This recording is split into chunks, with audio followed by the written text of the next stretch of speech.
Assalamualaikum warahmatullahi wabarakatuh. Selamat siang, izin memperkenalkan diri, saya Alias Kerapsari. Pada siang hari ini saya akan memaparkan hasil studi literatur saya terhadap jurnal yang berjudul Simulation of Dispersion Potential and Fatality Percentage of SO2 and CO2 Flue Gas from Combustion of Coal in West Lombok Power Plant Using Gaussian Model.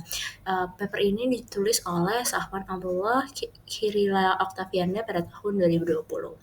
Langsung saja latar belakang dari penelitian ini bahwasannya pembangkit listrik tenaga uap atau bisa disebut dengan PLTU, salah satunya dengan berbahan dari batu bara, sangat menyumbang emisi paling besar khususnya di Indonesia, di mana emisi udara gas buangnya ini berupa CO2, NO ataupun SO dan hasil emisi udara gas buangnya ini sangat berbahaya bagi lingkungan. Dan cadangan batu bara di Indonesia ini sangatlah berlimpah sehingga di Indonesia memiliki banyak pembangkit listrik tenaga uap dari batu bara. Dan batu bara di Indonesia ini memiliki tipikal batu bara jenis low rank coal, di mana dia kualitasnya yang sangat rendah sehingga berdampak terhadap lingkungan itu semakin tinggi, di mana potensi pencemarannya juga dari hasil pembakarannya cukup tinggi. Dan di Nusa Tenggara Barat terdapat salah satu lokasi PLTU terbesar di NTB khususnya dengan kapasitas kurang lebih 75 MW dengan 3 unit pembangkit.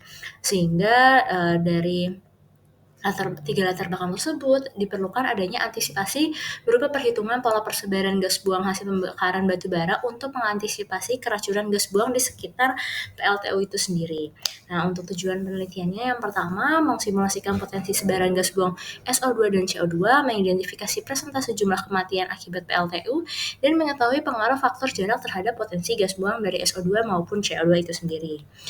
Sebelum lanjut ke isi dari penelitian ini, saya akan memaparkan sedikit pemahaman tentang Gaussian model, di mana Gaussian model ini merupakan salah satu model dispersi yang menggambarkan sebaran polutan di atmosfer dengan memanfaatkan distribusi normal untuk memperkirakan bagaimana konsentrasi maksimum polutan di permukaan tanah dari sumber titik cerobong asap yang keluar. Kemudian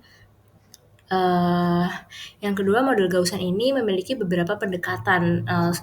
Yang paling sering digunakan dalam penelitian itu ada pendekatan Plum dan Puff, di mana pendekatan Plum ini untuk emisi udara yang kontinu, sedangkan untuk pendekatan Puff dia untuk emisi yang tidak kontinu. Namun keduanya ini sangat berguna dalam simulasi untuk efek samping dari pemodelan dispersi udara yang ada di lingkungan. Kemudian untuk faktor-faktor pengaruhnya ini ada beberapa faktor pengaruh untuk Gaussian model, seperti ada parameter meteorologi dan dari sumber emisinya. Nah, kalau faktor meteorologi sendiri ini ada berbagai macam, ada kecepatan angin, kemudian stabilitas atmosfer, kondisi cuaca itu sangat berpengaruh terhadap sebaran dari polutan itu sendiri. Kemudian Gaussian model juga seringkali digunakan untuk analisis dampak lingkungan dan risiko kesehatan, sehingga Gaussian model ini sangat sering dipakai dalam mengetahui simulasi fatality persentase paparan gas berbahaya dari pembakaran ataupun industri. Kemudian Gaussian model ini cepat dan praktis, namun dia terbatas untuk beberapa kondisi seperti misalkan atmosfer yang kompleks, kemudian topografi yang berbukit atau berturbulensi tinggi yang tidak homogen, sehingga Gaussian model ini tidak bisa digunakan dalam beberapa lokasi. Nah, dalam penelitian ini, lokasi penelitiannya sudah dijelaskan bahwasannya berada di PLTU Jeranjang, Dusun Jeranjang, Kecamatan Gerung, Kabupaten Lombok Barat, Nusa Tenggara Barat.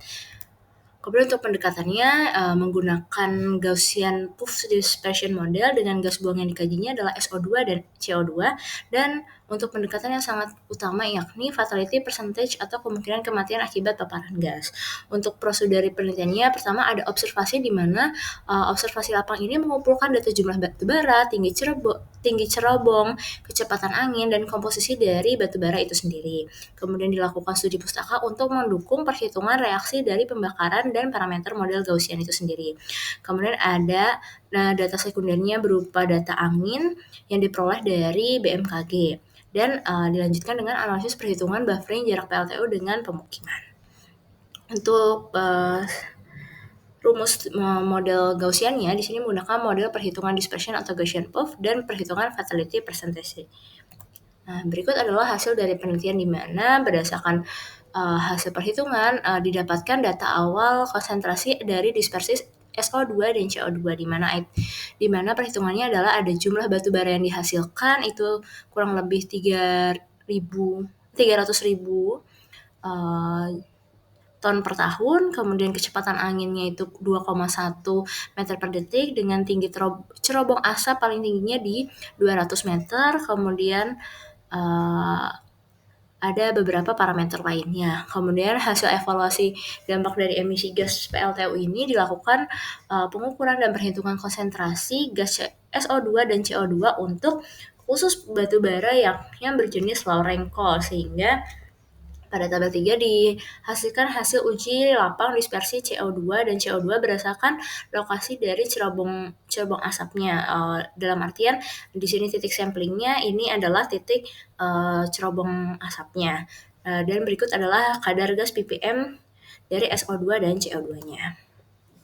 Dan berdasarkan massa SO2 yang keluar dari cerobong asap PLTU itu rata-rata berkisar di 0,145 kg per detik, di mana peningkatan jarak paparan gas SO2 ini meningkat hingga 1,9 kali 10 pangkat minus 5 ppm dan kecepatan anginnya sebesar 2,1 meter per second, sehingga membuat gas SO2 itu terbawa angin dan tidak menyentuh tanah pada jarak dekat, jadi dia akan otomatis terbawa atau terdispersi udara ke lokasi lain, jadi tidak langsung jatuh ke tanah.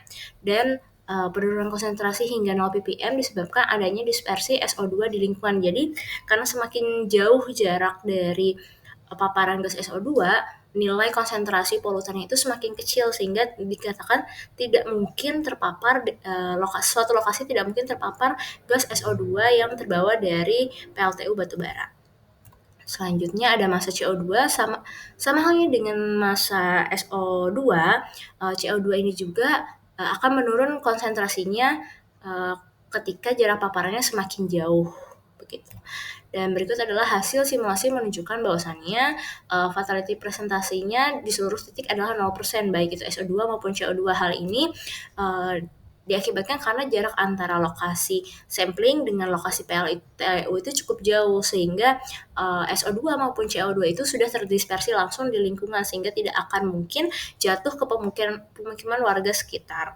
Dan ini mengindikasikan bahwasannya skenario operasional normal aktivitas dari PLTU itu tidak menimbulkan risiko kematian akibat paparan langsung gas buang terhadap masyarakat sekitar, khususnya di daerah permukiman. Namun ketika masyarakat itu langsung berada dekat sekali dengan PLTU, misalkan jaraknya sekitar 1 atau 2 meter, kemungkinan fatality presentasenya itu sangat tinggi, begitu. Kesimpulannya bahwasanya penelitian ini menggunakan Gaussian Proof Dispersion Model untuk mensimulasikan seberapa banyak gas buang SO2 dan CO2 dari PLTU Jeranjang, dan berdasarkan data input, kecepatan anginnya itu kurang lebih 2,1 meter persegi dengan tinggi cerobong paling tinggi di 200 meter.